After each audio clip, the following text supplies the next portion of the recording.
and welcome to another episode of All the Things with Lauren Alexander. I'm your host, Lauren. We're live from my kitchen table like we are every Tuesday night. And I have a really special friend that I can't wait for you to meet here in a minute. First, I want to tell you that I appreciate my prayer group so much because they've been praying for me. I've been sick for the last week and a half or so. Had like a gravelly throat and stuff, just starting to feel better tonight, so I'm so thankful for that. Get yourself a prayer group. We're actually going to talk about that tonight. So if my prayer group's watching, thank you guys for praying for me. And I also want to say thank you again to those who came to the All the Things retreat. I want to point you in the direction of my dear friend Chelsea Hamilton. We've been friends for many years, and she's starting a ministry based on what she kind of heard the Lord say with a vision that he planted in her heart several months ago, from what I understand, and it's called Polish with a Purpose. And so I'll have Seth tag that in the comments, and you go hit like and say hey to Chelsea and watch what God is having her to do, which is going around to paint people's nails and minister to them. So anyway, she'll tell you more about that over on her page, but I hope that you'll go visit it tonight. Not while we're having the show, though. You can go after, okay? I'd love for you to meet my friend Christine Walker. Hey, Christine. Hello. Can you just introduce yourself and tell everyone a little bit more about you? My name is Christine Walker, and I'm from Leoti, Indiana. Hooray. And yes, and I am a physical therapy assistant. I've been doing that occupation for about 30 years, and I'm married to my husband, Scott Walker. And we're getting ready to celebrate our 28th anniversary. Oh my goodness, that's awesome. Yeah. Okay, well, I want to hear that story here in a little bit. But first, I know that family is really, really important to you, as it is to me. And I get to go visit my family next week. We're not going to have a show next week because I'll be in Texas visiting my brother next week. But I know that family is really important to you. You guys do a lot of trips together. You spend a lot of time with your family. I would like to know a little bit about your family growing up, as well as maybe a little bit about Scott's family growing up as well. Okay. We were a very close family growing up, and I grew up Catholic, and faith was very important for our family. Mm-hmm. And it was very important that we went to church every week. We prayed together. My mom was very devout Catholic and made sure that we said the rosary on a regular basis, and that's where we got our faith base. Mm-hmm. And How many siblings do you have? I'm the youngest of 5. Mm-hmm. So big family. Yes. Yes. We love big families Yeah. here. We have one too. Yeah. So. Yes. And you're the baby. I'm the so baby. tell me a little bit about what it was like being in the baby of 5. Like, what's the age gap, I guess? Let's see, probably about 10 years between my oldest sibling. So, of course, my siblings say that I'm spoiled, and I have to admit that I was. But again, my oldest brother, he didn't get to see me grow up and do a lot of things as far as sports in high school because he was already out of the house whenever I was that age. So it was interesting listening to him talk about how he didn't get to see me grow up sometimes because he was already in college and out of the house. So we have a lot in common. I'm also the youngest, and my brother and I are 12 years apart. So yeah, it's cool being the youngest kid. There are a lot of great things about it. There are a lot of hard things about it too, but I like it. And I was also really spoiled. So, I know you mentioned like praying the rosary as a child. What are some of your more fond earlier memories of, your experiences with God? Talk about like growing up in the church. What was that like? How has that shaped your life? How has church and I think that we've gotten away in our faith in the last 10 or 15 years of really making church attendance a priority, and I know that's huge for you and Scott. It's become huge for your kids. I watch them go every week, and that makes my heart so happy as a mom because that is my hope. So I'd love to hear more about how that has affected you and how growing up in church made you committed to church at some point in your life. And that was something that was instilled in us kids when we were younger. And I was very fortunate growing up in our youth group at church. All my friends were Catholic, and we were all involved in our youth group and a lot of events. And so a lot of my social activities were based around our youth group and youth activities. So, and that was something that we instilled in our kids when we raised them, is the involvement in the youth programs at church. So I think that a heritage of faith is something that we should never underestimate, because there is power in that heritage, even if we end up leaving the denomination, even if we end up changing, even if we end up, changing things a little bit, that heritage of faith, that consistency of making sure that families in church every week, it does really change people. It does really bring life. And if you don't have a church home, we just want to encourage you. I mean, church family has really changed our lives. I know I'm speaking for Chris, but I know she would agree that attendance in church is really, really important, and not just once every 6 weeks. Being consistent in our church attendance is so important. I don't say that because I'm the pastor's wife. I say that because I need to be in church. I don't know about you, Chris, but if I'm not there, man, my spiritual life can take a real hit if I miss more than about a week in a row. So, okay, let's talk about this for a minute, because I love these kind of stories. How did you stop meet, and how did you guys get together? And also, Seth, can I have a glass of water, please? Sorry. Thank you. I don't want to get up because everyone will see my PJ pants. I'm really wearing PJ pants. Aren't I, Chris? Scott and I went to high school together, although I really didn't know him. I'm a year older than him, or we graduated 2 separate years. I'm only 9 months older than him. But I knew of him. Cradle of love. I knew of him, but really didn't know him that well until he asked me on our first date in the high school parking lot. Oh, I love it. In his blue Chevy truck. And so we had our first date, and then probably within a couple months we were dating steady. Mm-hmm. So. And how long from the time you guys started dating to when you got married?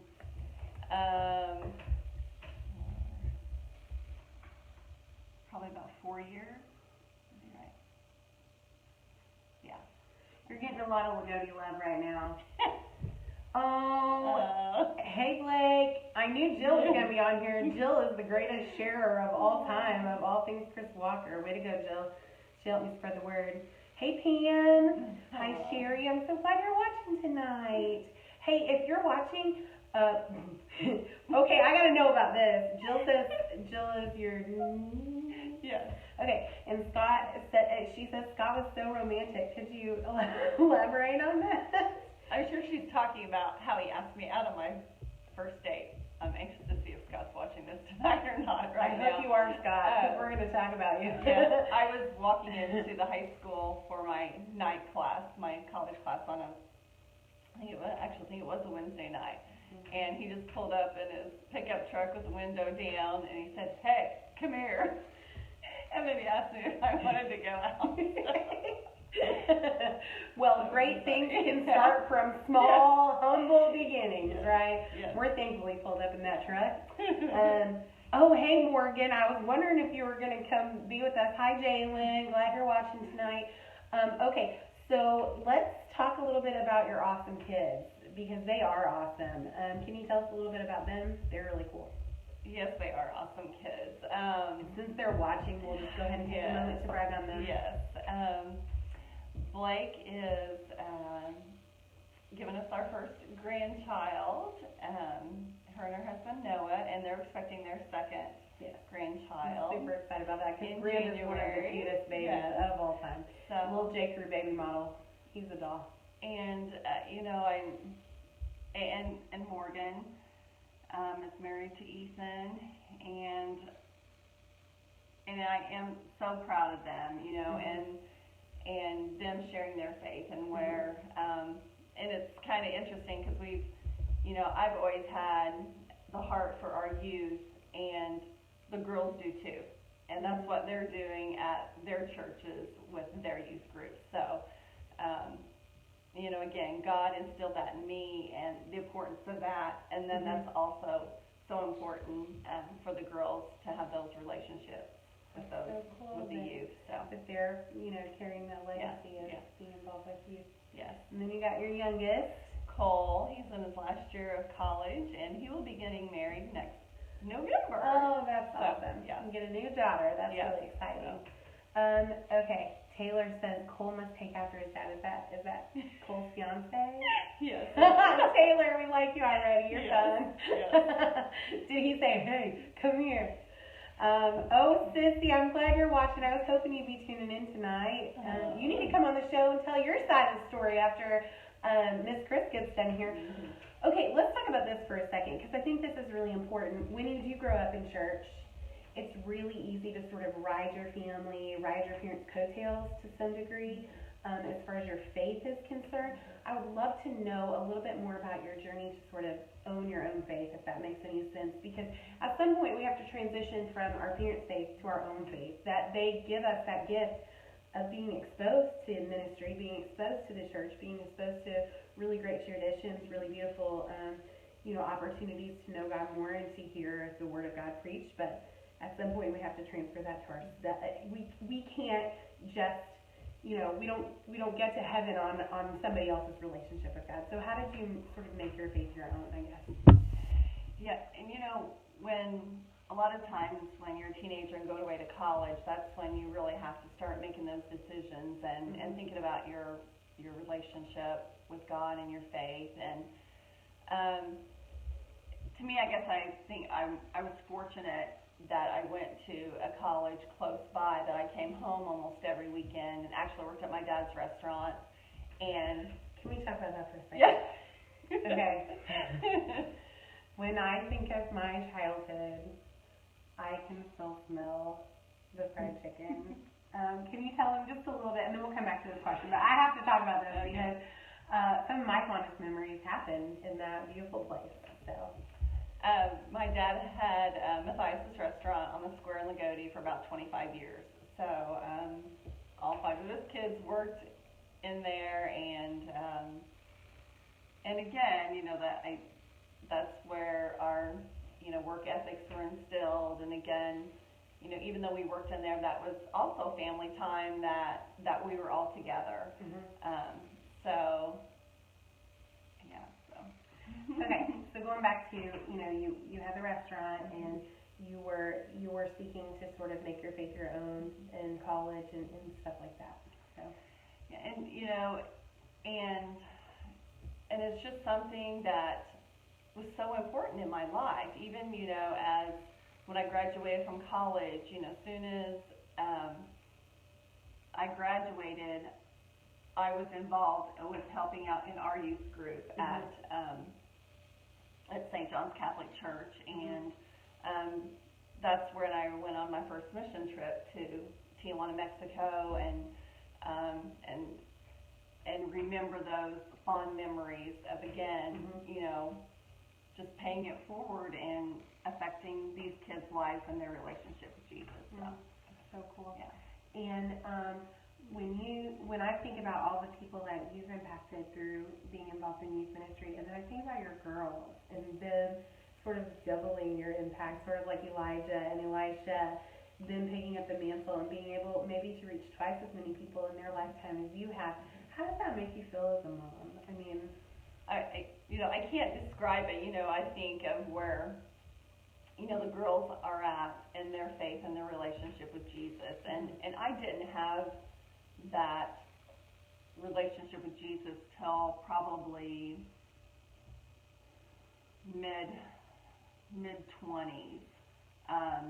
Really, when I went on my walk to Emmaus, and really opened my eyes to that personal relationship with Jesus. So the girls have had that relationship at a younger age. So I just know God has great plans for them and who they are going to impact in their lives. So pretty cool. Yes, it is.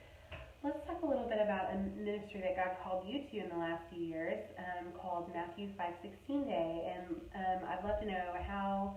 I know how you have the vision, but just for those watching, if you could explain a little bit about that, and then what it is, and when it may be happening even this year, and what your hope is to accomplish through Matthew 5:16 Day. Okay. Matthew 5:16 Day is a day of service when we go and shine Christ's love to others throughout our community. It's when all of our churches come together in May. It's usually the first or second Saturday in May. It started in Orange County by April Canarian. A lot of you may know her. I hope April. I'm going to tag her right now so she can come watch later. So, one of the best. And, with me working with her, she'd always talk about, what it was and what they did. And, every year I'd like, I wonder what it was about. And then one year she was talking about it, and she said, Christian, why don't you start organizing this in Martin County? And right away I'm like, I will. I think it's time. And so that was probably, I think it's been about 8 years we've done it. So it's just an awesome day, and there's been so many God moments that have happened, from, serving others and praying for specific people, praying at the high school, and then God leading one lady to a house that somebody needed help, and there's just been so many awesome God moments that day. So, and if anybody has any questions about starting that in their community, I will gladly answer any questions. And so, what's been your favorite job out of all the jobs that you've had on Matthew 5:16 Day? What is your favorite thing to do? Because sometimes when you lead something, the perk is you get to pick what you're doing. So what is your favorite thing to do? I know you're running a lot of. Well, I know. I'm kind of organizing. I guess it's just things that pop up during the day that some of the workers come across, that people need help or need prayed for, or just something that's happened that has directed a totally different avenue of where people have gone to help out. So that's so cool that the Holy Spirit really does take over and lead the ministry that day. Wow. Okay, so if they want to partner with you, if they're in Lagodi or Martin County and they want to partner with you, can they just reach out to you on the internet? Yes. Okay. Yes. Great. They can. Actually, we do have a Facebook page for Matthew 5:16 Day. Well, Seth is going to try to dig that up right now, and we'll put it in the comments for you so you guys can check it out. And hey, if you live in another county and you're thinking, wow, this could be really fun, I want you to go and check out their page, and then you can message them and ask questions that way and get your questions answered about how you might go about uniting the churches together. That's one of the most important things about Matthew 5:16 Day, is it breaks down a lot of denominational barriers that we might have otherwise. Yes. How many churches do you think are involved typically? Probably about 7 or 8. And then we also, the morning we start out with prayer and devotion and praise music, and we alternate what churches we start out at. So that's been awesome too, to see a lot of the churches involved and be supportive of that. And again, coming together as the body of Christ. And so. Oh, I love it. I love it so much. And I know my mom would have really loved that too. I grew up in Lagodi along with Chris's girls and lots of other really great people, and my mom is really active in ministry there and really loved to see all the churches come together. So I know she would have really loved that day. I'm sure she's loving it from her view too. Cheering you guys on. So let's talk about, I want to ask you, and we've had this conversation before off the air, but I want to know on air, do you have any tips for raising teenagers? Because we're getting to that place right now. I've got a couple of kids that are like, I don't know, 10 or 11, but their attitude is about 7 17. So, could you just enlighten us about some things that you've learned, maybe the easy way and then some, maybe a few the hard way, about how to raise teens that, you know, do grow up and still love God and still want to go to church and still want to be a part of His movement throughout the world? It's tough, you know. It's just with a lot of prayer, you know, and, you know, asking for guidance as you raise your children on the importance of what God has for them, His plan.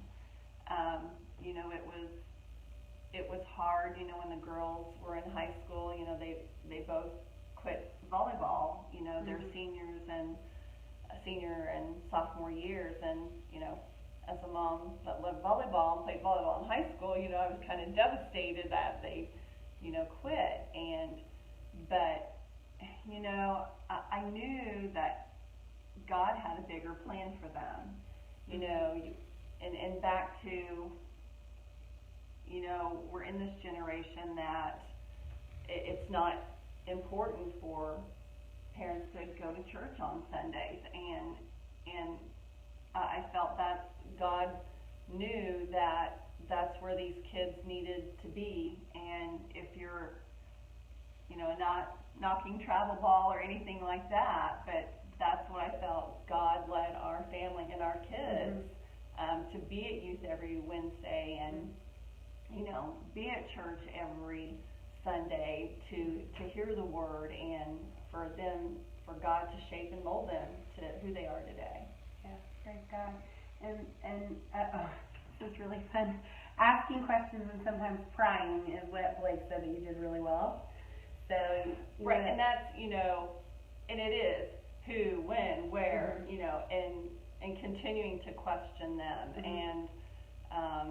and there was many a times where, you know, especially junior high school age, you know, they wanted to go somewhere or to a party or whatever, and you know, and they were mad at me when I wouldn't let them go, and then you know, the next day they say, did you know so-and-so got busted at that party last night? They would never tell you, thanks for not letting me go. But they in their way, as soon as they tell you about that, that was, thanks for not letting me go there, Mom, you know. So, and also when they get to that teenage age and they don't want you around them, you know, you're the nerd, but they really want you there. You know, they can tell you they don't, or they don't want you to chaperone, or, you know, but that's so important that you do kind of push through the awkwardness of those Yes. relationships. That's good advice, because I think sometimes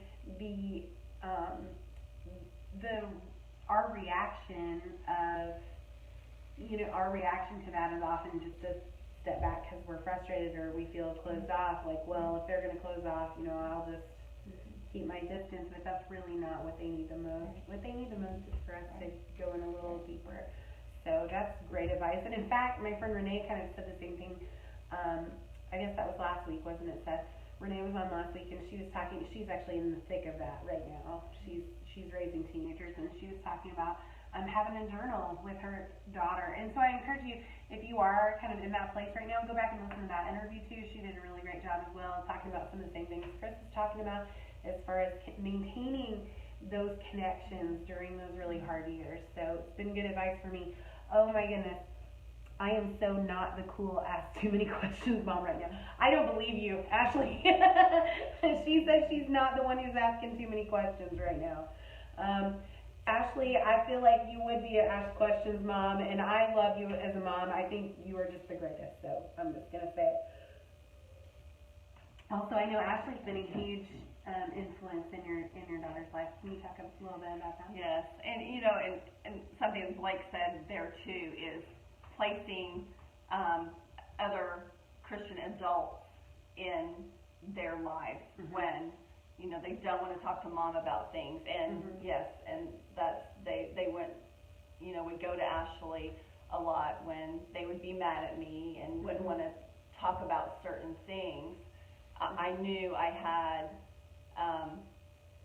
an ally, another Christian sister to instill those qualities that we need. Right, and just to give them godly advice when they maybe wouldn't receive it from you. That's really good. Okay, Ashley, you're my favorite aunt.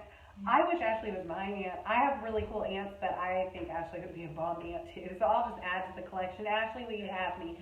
We look alike. I mean, dark hair and stuff. So you have really great eyebrows, but I don't have that. So maybe you could pass that on to me as well.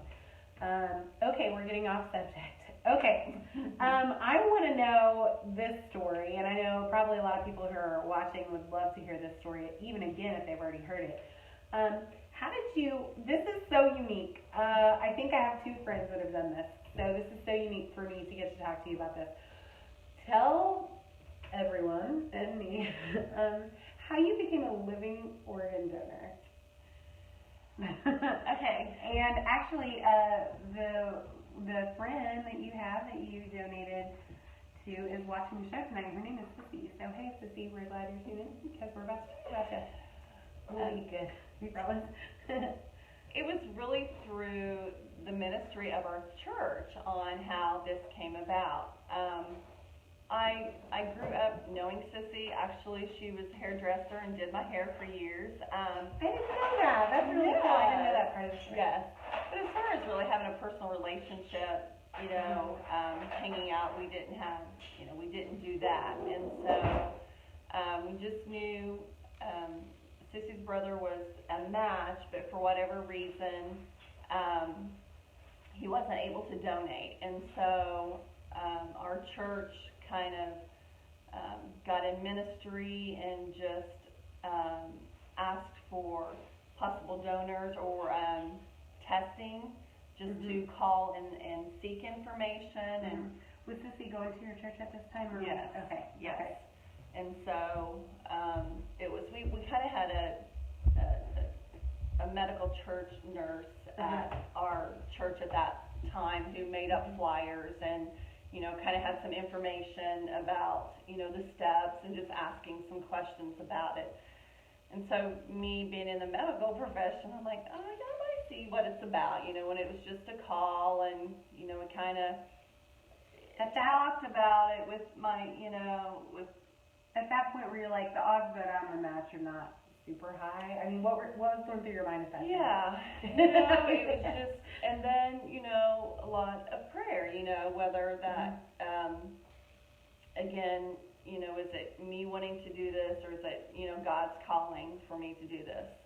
And so as we, made the first call and continued to pray about it and, it's kind of a 7-step process and we, continued the next. First step was a call and then the second one was actual where they drew a vial of my blood and her blood and then they saw how compatible it was. And they were so quick, within 2 days we would get the results and that we were compatible. And at that point in time I knew that God called me to do this for her. And so we talked about it more with the kids and believe it or not, my oldest daughter, Blake, she was the most reserved about me doing this and concerned about it. But actually, her and Sissy are the closest relationship. Sissy will call her kidney daughter, and she calls her kitty mama. So, and then it was, several months went by, and different testings, and I could tell Sissy at any time, that I wanted, since it was such a unique situation, and I kind of wanted to wait till most of the testing was done, just because I knew she was disappointed that her brother was not able to donate. So we were having a benefit at church, actually a bingo benefit, and she had come up to me and said, had you told very many people outside of your family that this was a possibility? No, actually when we got to about step 5, I had told our pastor and his wife, and at that point in time, we had been praying for a donor for Sissy at church, and so we started praying for it differently, that it was going to happen, and that donors here, that God's calling, someone in the church, and that the donors here in this church, and so everybody just got behind us in prayer for this, and so then at the benefit, she was just a matter of fact, because she knew 3 or 4, maybe 5 people had started the process, and but didn't know what happened, and she was just, I'm sorry, she was, so she said, so Chris, I knew you went to go get checked out. Could you not do it, or, Okay, because she didn't know yet? No, she didn't know any of this.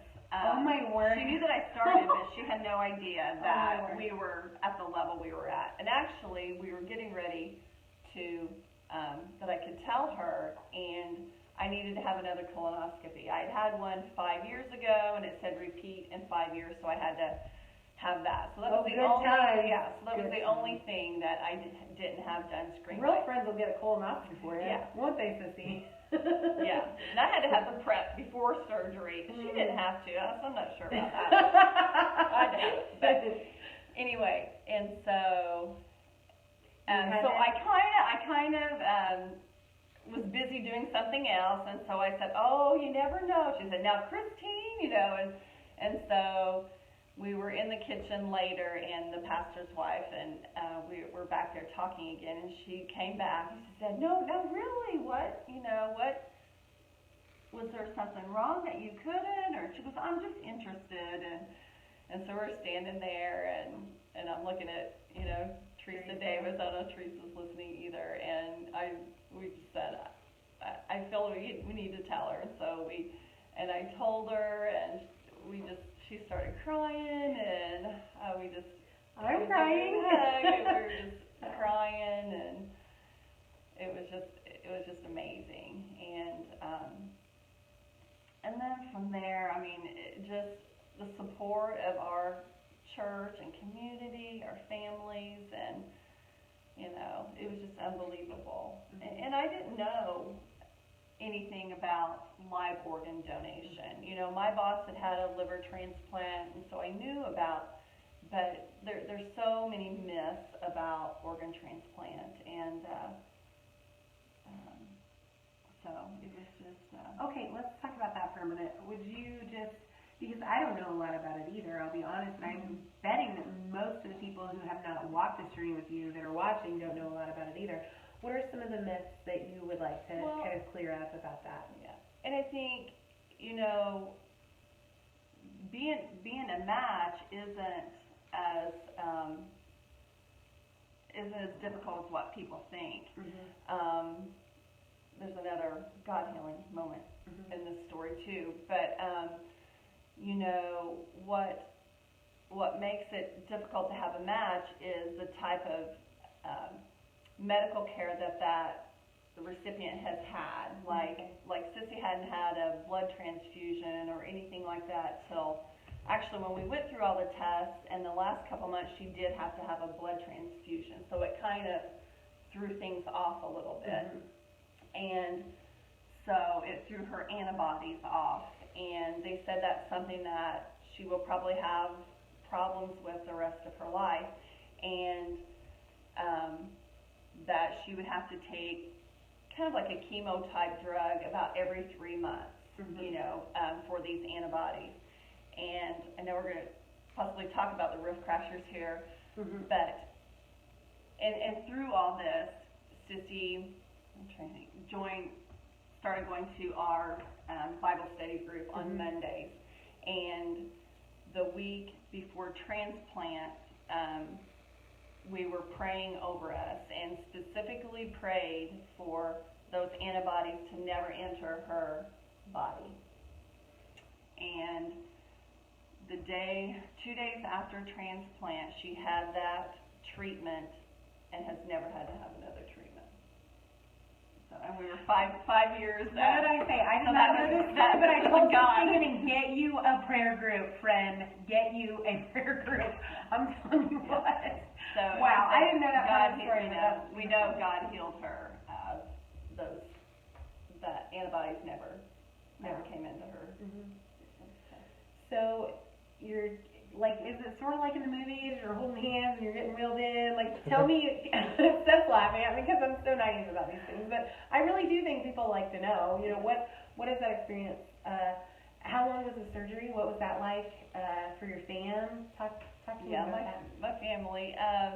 And my sister had the hardest time, you know, out of my family, and you know, my parents were living at the time, and I wasn't sure how my mom would react, and so it was, you know, later in the process. Again, I wanted to make sure that this was something that, you know, was going to happen before I talked to my mom about it, and you know, at first she was worried, but it was all about how I presented it and how, you know, I trusted in God that He was going to take care of everything, and you know, if I seemed to worry about it, then it would have made my mom worry about it. But so, yeah, and it was the day of it. Yeah, I mean, because I think they said we had the most family there on the day of transplant. Just you have a because, big family anyway. Yes, but also all yeah, your family in Christ. Yes. So just because of the situation, and so I was taken in first, and then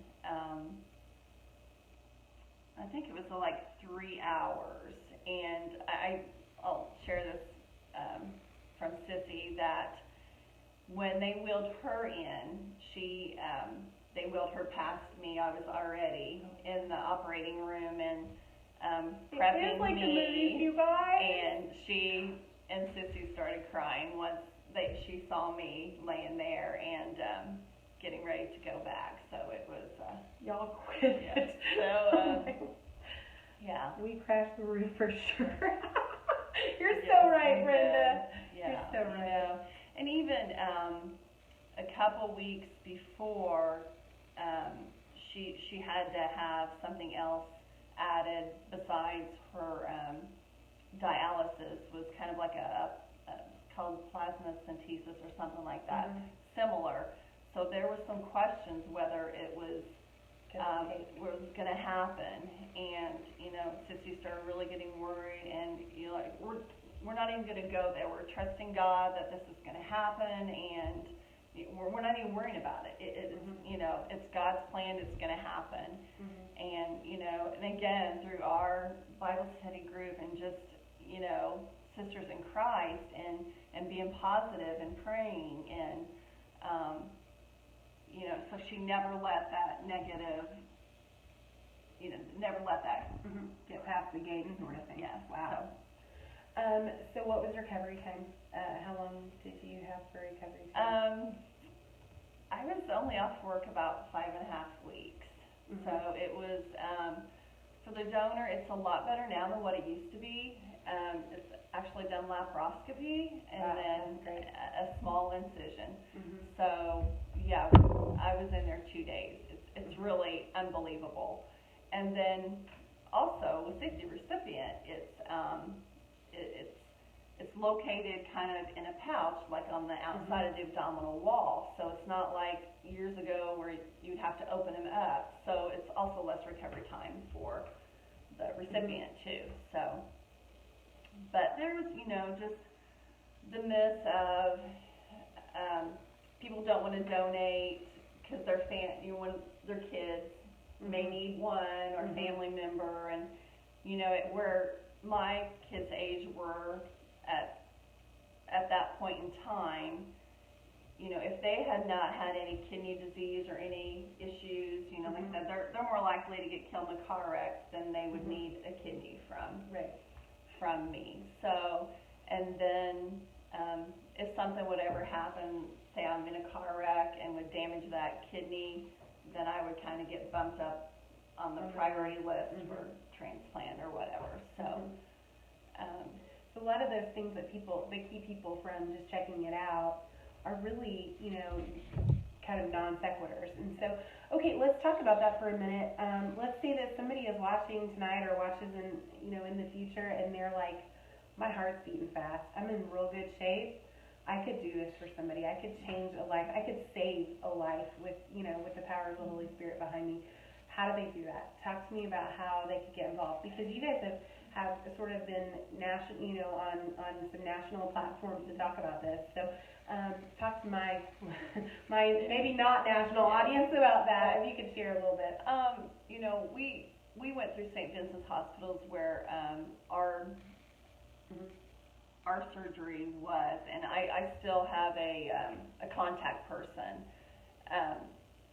But also something that I do too is I'm kind of an advocate. Like, I had to call and have an interview with someone prior to the transplant because I wasn't a family member. So in turn, I've agreed to be that person that somebody can call and ask questions prior to the transplant. So, that's so I've had about 3 or 4 people that have called and asked about that. So that's cool. I bet their questions are really interesting too. Some of the things that they think of, or some of the fears that they're trying to assuage. It's pretty neat. Well, Sissy, now you got to come on and tell your side of the story. So come on, girl. All right. Does anybody have questions about this? If you do, would you leave them in the comments? And if we don't get to them on the show, Chris, would you go back and answer them? Yes. You can even private message people if you don't want to talk about it publicly. But she'll go through and answer some of your questions if you have questions. Also, if you or someone you know has been an organ donor or has received an organ, would you tell us a little bit about that? We'd love to hear about it. Okay. So let's talk about this. What is your relationship like now with Sissy? I know you mentioned Blake and Sissy are close. Because you guys are still in Bible study together? Yes. Okay. Talk to me about what does that do to a friendship? I assume it changes the dynamic slightly. Yeah. We call each other kidney sisters, it was life-changing relationship, and again, we go to Bible study together. We just do all kinds of activities in church together. So it's, but it was during the process, they quizzed you a lot on different questions or, what happened if that relationship would fall out. Because we do know each other, and so they would give you case scenarios about what say you got in an argument at church, what would you how would you handle that and everything. And so it was interesting to look at some of those scenarios. I'm sure that has probably happened. But so it's a relationship I can't even hardly describe. So Well, thank you for sharing that amazing story. And I'm just thankful that people say yes to God. Whether it's you, whether it's someone else watching, that we never know what's going to happen or how God is going to move when we say yes. And I know that you guys didn't go looking for an opportunity here to share your story, but you had that opportunity so many times to talk about your relationship with the local church and how it literally saved Sissy's physical life and your love for Christ, and how that meant that you were willing to do this for a sister in Christ and somebody that you worship with every week. Just those things. And I thank God that He has people who say yes to Him, because I love watching the dominoes fall when we say yes. And I know that there have been so many dominoes, and who knows how many more. I pray that somebody tonight, will see this and be like, man, I'd love to enter a registry or be a part of the organ donation process for someone. So just pray about that, guys. And, even if it's not you, pray that God will raise up more people within the church to say yes to this, because it is a call. But, man, the rewards are obviously many based on what we're hearing from Chris tonight. Okay, Chris. Well, I am enjoying this so much. I want to know about the roof crashers now that we've kind of alluded to them. Would you tell me a little bit about this group and how it got started and what it is, how important it is for you to have a prayer group? I know we mentioned some of the prayers that have been answered, but what has it meant for your spiritual life to have a group like that to count on? Our Bible study group has been, we just had our 10-year anniversary last year, and we actually did a retreat.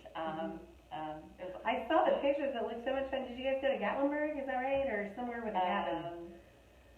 No, I'm trying to think where we went.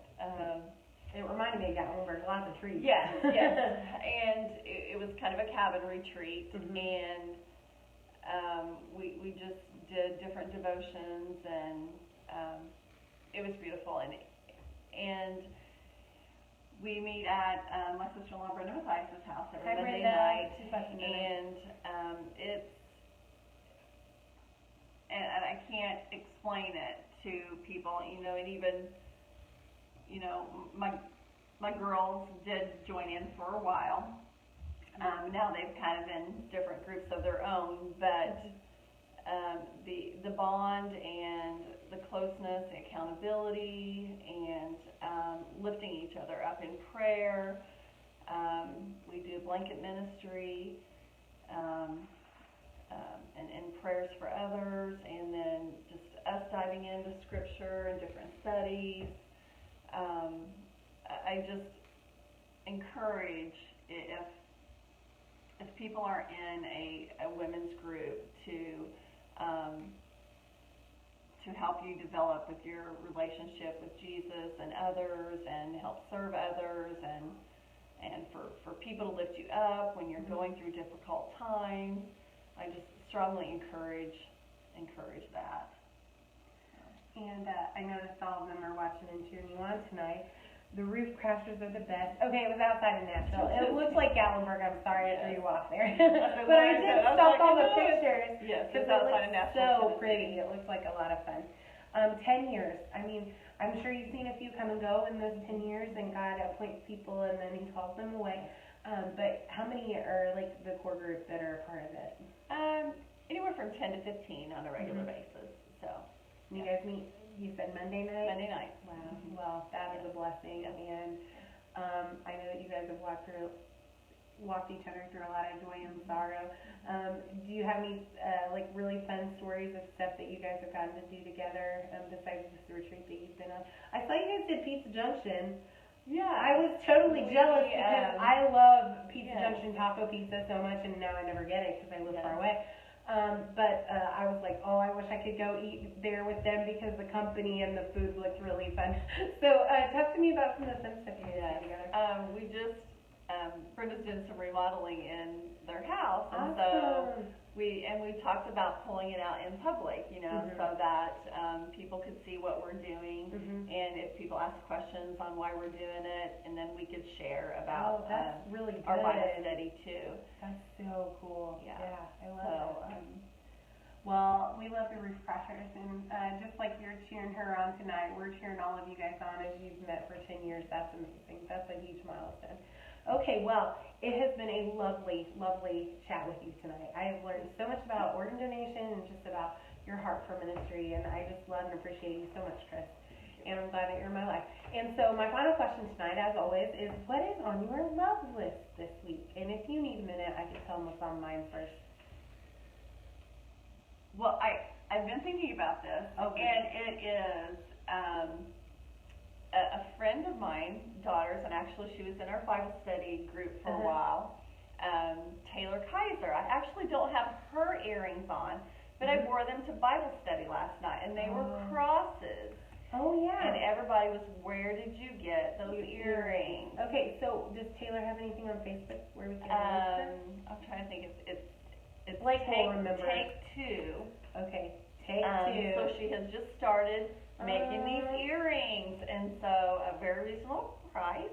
And so yeah, that's my love list. Well, Seth or Blake or somebody's going to get this pulled up for us. And my love list tonight, Polish with a Purpose. I told you about Chelsea Hamilton at the top of the show. I'm going to just mention her again and how proud I am of her. go check out Polish with Purpose, hit like, and you'll be able to follow along her journey as she says yes to God. And Chelsea, we're proud of you. Also, one more thing that is on my love list is emergency, or anything like that, airborne, anything that you open the packet and you get like a mondo amount of vitamin C.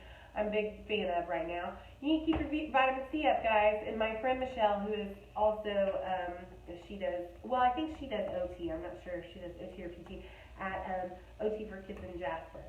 And Michelle saw me in my sorry state on Monday and was like, what did I tell you about that emergency? So I went home and I mixed it up and I used some Cutter's Local Honey, and it had me feeling a little bit better. So I'm thankful for emergency, and I'm loving Polish with a Purpose, so check those things out. Hey, we're going to be taking a break next week for Thanksgiving, but I hope you'll join me the following Tuesday, as we're probably a little bit... maybe a little bit tired from coming in from Texas on Sunday, but we'll be here on Tuesday just like always, and I hope that you'll be back to join us as we kick off the Christmas season. My friend, let me think, is this right? I gotta look at the dates. Hang on just a second, and I might tell you who's gonna be on the show. Anyway, on December 4th, I want to tell you about a show that I'm really excited about. My friend Woody Woodburn is going to be in the house, and he's going to be teaching us how to make really fun hors d'oeuvres and garnishes for Christmas. He's going to actually do a live demo, and so you don't want to miss that on December 4th. I think we're taking the next 2 weeks off because Tuesday the 27th is Seth's birthday. So if you want to join us on December 4th, you can watch my friend Woody, a chef trained out to you, and he's going to be showing us how to make our Christmas look amazing. So check back with me in a couple weeks, and I hope you guys have a wonderful Thanksgiving. I'm giving thanks for this girl tonight and what a world changer she is. Would you leave her some love in the comments? And we'll see you all in 2 weeks. God bless you. Bye. Bye.